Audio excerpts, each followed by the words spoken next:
കാതോലിക്ക വാഴിക്കൽ ചടങ്ങിന് കേന്ദ്ര സംഘത്തെ അയക്കുന്നതിനെതിരെ ഓർത്തഡോക്സ് സഭ കേന്ദ്ര സർക്കാരിനും രാഷ്ട്രപതിക്കും കത്തയച്ചു.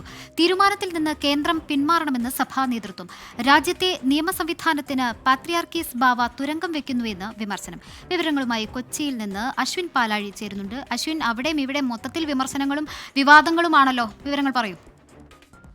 സഭാതർക്കം കേരളത്തിൽ കൊടുമ്പിരി കൊണ്ടിരിക്കുന്ന സാഹചര്യത്തിൽ തന്നെയാണ് ഈ കാതോലിക്ക ബാവയെ വാഴ്ത്തൽ ചടങ്ങ് ഇപ്പോൾ യാക്കോബായ സഭയുടെ നേതൃത്വത്തിൽ ലെബനിൽ നടക്കുന്നത്. ഇതിനെ സംസ്ഥാന സർക്കാരും പ്രതിനിധി സംഘത്തെ അയക്കുന്നതിനെതിരെ ആദ്യം തന്നെ രൂക്ഷ വിമർശനവും ഒപ്പം സംസ്ഥാന സർക്കാരിന് കത്തും ഓർത്തഡോക്സ് സഭ നൽകിയതാണ്. അത് സംസ്ഥാന സർക്കാർ പരിഗണിച്ചില്ല.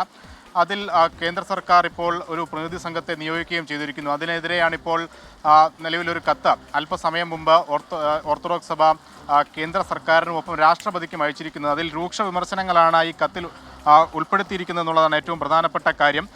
വിദേശ രാജ്യത്തിരുന്ന് ഭാരതത്തിൻ്റെ നിയമ സംവിധാനത്തിന് പാത്രിയാർക്കീസ് ബാവ തുരങ്കം വെക്കുകയാണ് എന്നുള്ളൊരു ആരോപണം ഈ കത്തിലുണ്ട്. അതുകൂടാതെ മലങ്കര സഭയിലെ സമാധാനം തകർക്കാനുള്ള ഇത്തരത്തിലുള്ള ശ്രമങ്ങൾ ചെറുത്തു നിൽക്കണം എന്നുകൂടി പറയുന്നുണ്ട്. എന്തായാലും അതിരൂക്ഷ വിമർശനവും എതിർപ്പുമാണ് കേന്ദ്ര സംഘത്തെ അയക്കുന്നതിനെതിരെ ഇപ്പോൾ ഓർത്തഡോക്സ് സഭ പരസ്യമാക്കിയിരിക്കുന്നത്. അതിനിടെ ഈ കേന്ദ്ര സംഘത്തിൽ സുരേഷ് ഗോപിയെ ഉൾപ്പെടുത്താത്തത് വിവാദമായിരുന്നു.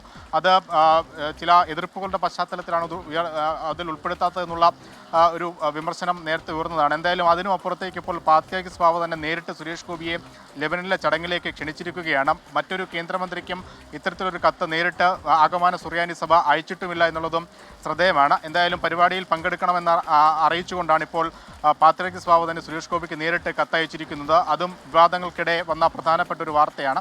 എന്തായാലും ഈ സഭാ തർക്കങ്ങൾക്കിടെ ഈ കാതോലിക്ക ബാവ വാഴ്ത്തിക്കൽ ചടങ്ങ് വലിയ വിവാദമാകുന്നതിൻ്റെ ഒരു വിവരം കൂടിയാണ് ഈ രണ്ട് വാർത്തകളിൽ നിന്നും ഉണ്ടാകുന്നത്. എന്തായാലും ഓർത്തഡോക്സ് സഭയുടെ എതിർപ്പിനെ കേന്ദ്രം എങ്ങനെ കാണും എന്നുള്ളതും ഒപ്പം സുരേഷ് ഗോപി ചടങ്ങിൽ പങ്കെടുക്കാൻ ലെബനിലേക്ക് പോകുമോ എന്നുള്ളതുമാണ് രണ്ട് പ്രധാനപ്പെട്ട ചോദ്യങ്ങൾ.